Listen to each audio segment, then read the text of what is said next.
Deus fechou a porta da arca por fora e o mundo mudou para sempre. Mas em João 4, Jesus abriu uma fonte que nunca seca. Gênesis 7.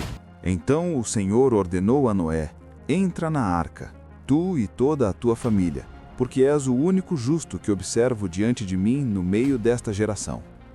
De todos os animais puros tomarás 7 pares, o macho e sua fêmea. Dos animais que não são puros tomarás apenas um casal, o macho e sua fêmea. Tomarás também 7 casais de aves de cada espécie, macho e fêmea, a fim de preservá-las em toda a terra. Porque daqui a 7 dias farei chover sobre a terra durante 40 dias e 40 noites, e farei desaparecer da superfície da terra todos os seres que eu fiz. Assim Noé fez tudo o que o Senhor lhe ordenara. Noé tinha 600 anos quando veio o dilúvio, as muitas águas sobre a terra. Noé com seus filhos, sua mulher e as mulheres de seus filhos, entraram na arca para se livrar das águas do dilúvio. E aconteceu que os casais de animais grandes, puros e impuros, de aves e de todos os animais pequenos que se movem rente ao chão, vieram a Noé e entraram na arca, exatamente como Deus havia orientado Noé. Passados 7 dias, desabaram as grandes águas do dilúvio sobre a terra. No dia em que Noé completou 600 anos, 1 mês e 17 dias, precisamente nesse mesmo dia, todas as fontes das grandes profundezas jorraram, e as comportas do céu se romperam, e a chuva caiu sobre a terra 40 dias e 40 noites. Naquele mesmo dia, Noé e seus filhos, Sem, Came e Jafé, com sua esposa e as esposas de seus 3 filhos, entraram na arca. Com eles entraram todos os animais conforme as suas espécies, todos os animais grandes e selvagens, todos os rebanhos domésticos, todos os demais seres vivos pequenos e os que se rastejam pelo solo, assim como todas as criaturas que têm asas, todas as aves e todos os outros animais que voam. Com Noé, abrigaram-se na arca casais de todas as criaturas que tinham um fôlego de vida. Os animais que entraram eram um macho e uma fêmea de tudo o que é considerado ser vivo, de acordo com o que Deus ordenara a Noé. Então o Senhor fechou a porta por fora. Durante 40 dias permaneceu o dilúvio sobre a terra. Cresceram as águas e ergueram a arca, que ficou elevada acima da terra. As águas subiram e se avolumaram muito sobre a terra, e a arca flutuava sobre as muitas águas. As águas aumentaram cada vez mais sobre a terra, e as mais altas montanhas que estão sob todo o céu foram totalmente cobertas. As águas subiram até cerca de 7 metros acima das montanhas. Pereceram então todos os seres vivos que se movem sobre a face da terra: aves, animais domésticos, feras, todas as pequenas criaturas que povoam a terra, e todos os seres humanos. Morreu tudo o que tinha um sopro de vida nas narinas, isto é, tudo o que estava vivo sobre a terra firme. Assim desapareceram todos os seres que se moviam na superfície do solo. Não sobreviveu um só homem, assim como todos os animais grandes, os animais pequenos que rastejam pelo chão e as aves do céu. Somente sobreviveram Noé e os que com ele estavam na arca. E a enchente prevaleceu sobre a terra durante 150 dias. Deus lembrou-se então de Noé e de todos os animais selvagens, de todos os rebanhos domésticos e de todas as criaturas que estavam com ele na grande embarcação, e enviou um forte vento sobre a terra, e as águas começaram a baixar. Fecharam-se as fontes do abismo e as comportas do céu, e a chuva foi detida no céu. As águas pouco a pouco se retiraram da terra. Ao fim de 150 dias, as águas haviam diminuído, e no 17º dia do 7º mês, a arca encalhou sobre as montanhas de Ararate. As águas continuaram escoando até o 10º mês, e no 1º dia do 10º mês surgiram os topos das montanhas. No fim de 40 dias, Noé abriu a janela que fizera na arca. Esperando que a terra já estivesse a descoberto, Noé soltou um corvo. Todavia, este ficou voando ao redor. Depois, soltou uma pomba, a fim de saber se as águas já haviam diminuído sobre a superfície da terra. Mas a pomba deu voltas e não encontrou lugar onde pousar os pés, porquanto a terra ainda estava coberta de água, e por esse motivo voltou para a arca. Então Noé estendeu a mão para fora, apanhou a pomba e abrigou-a novamente dentro da arca. Noé aguardou mais 7 dias e soltou outra vez a pomba. Ao entardecer, quando a pomba retornou para ele, trouxe em seu bico uma folha nova de oliveira. Assim, Noé ficou sabendo que as águas tinham escoado da superfície da terra. Ele esperou ainda mais 7 dias e novamente soltou a pomba, que não mais voltou para Noé. No primeiro dia do primeiro mês do ano 601 da vida de Noé, secaram-se as águas que inundavam a terra. Noé, então, removeu o teto da arca e viu que a superfície da terra estava seca. No 27º dia do segundo mês, a terra já estava bem seca. Então ordenou Deus a Noé: sai da tua arca, tu e tua esposa, teus filhos e as esposas de teus filhos contigo. Todos os animais que estão contigo, todas as criaturas, as aves, os grandes animais e os pequenos, todos que se movem rente ao solo.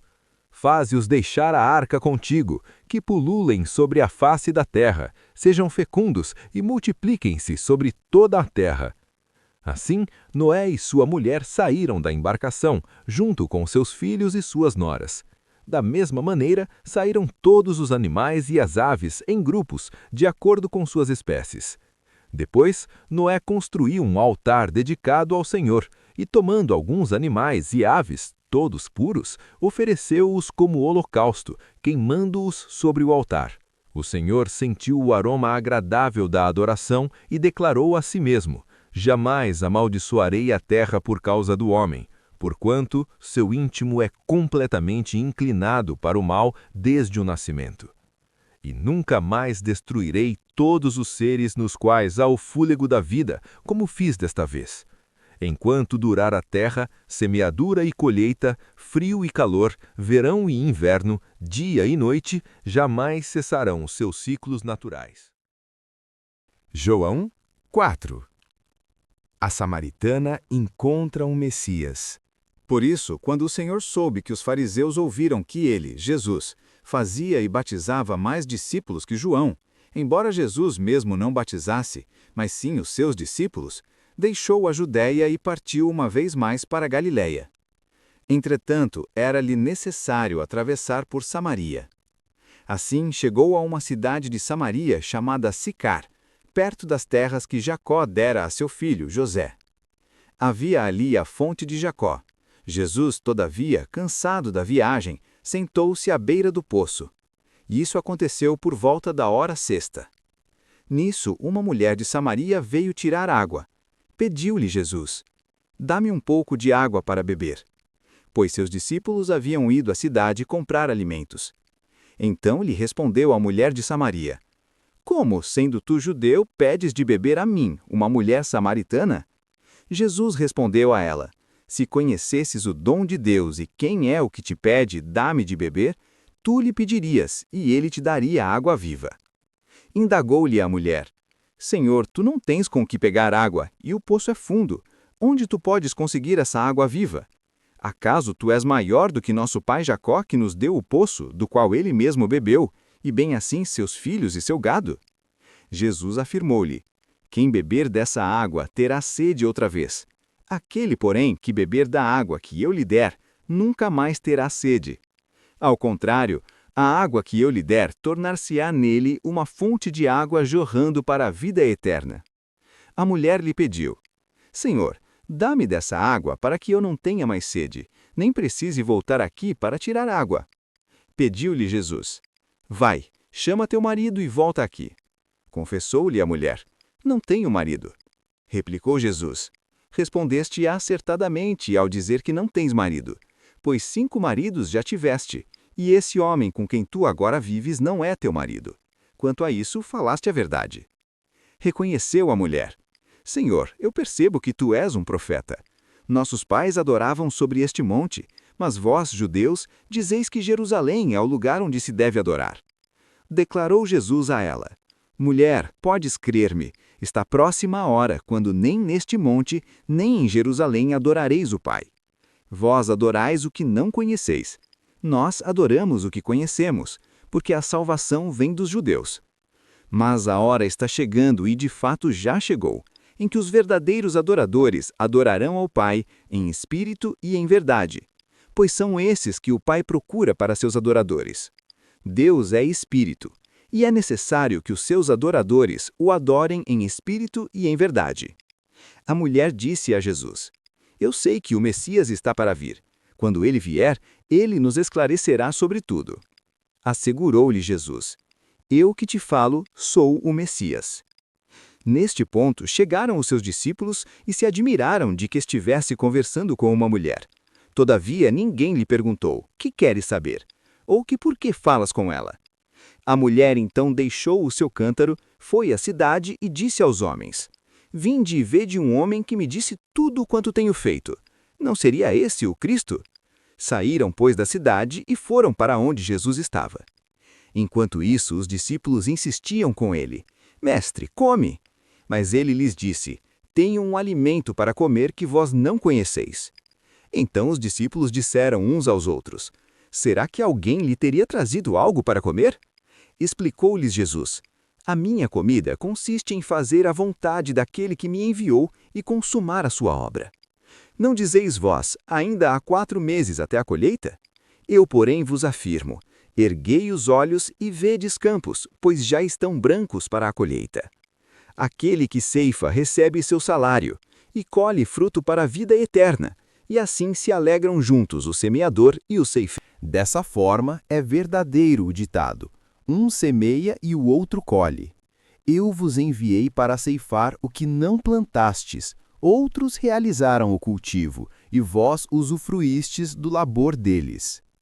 Então, muitos samaritanos daquela cidade creram nele em virtude da palavra daquela mulher que testemunhara: Ele me disse tudo quanto tenho feito.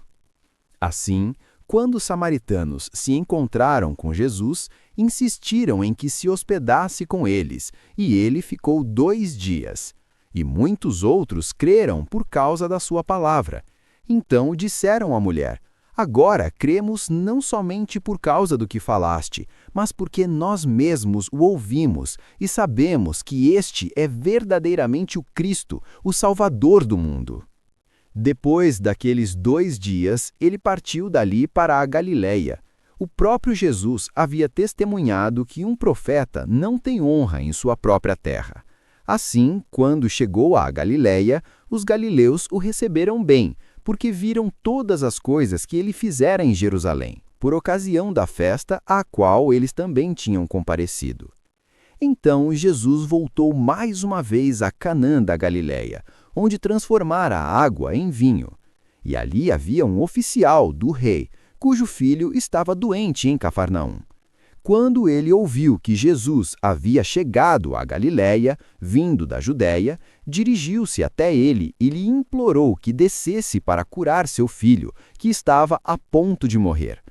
E Jesus lhe disse: A menos que vejais os sinais e maravilhas, nunca crereis. O oficial do rei disse a Jesus: Senhor, desce antes que o meu menino morra. Assegurou-lhe Jesus: Pode seguir, o teu filho vive. O homem acreditou na palavra de Jesus e partiu. Então, e quando estava descendo, a caminho, seus servos vieram a seu encontro e lhe deram a notícia: Teu filho vive. Então inquiriu deles a hora em que o menino havia melhorado, e eles lhe disseram: Ontem, à hora 7ª, a febre o deixou. Assim, o pai reconheceu ser aquela a mesma hora em que Jesus lhe dissera: Teu filho vive. E creu ele e todos os que viviam em sua casa. Esse foi o segundo sinal realizado por Jesus depois que veio da Judéia para a Galiléia.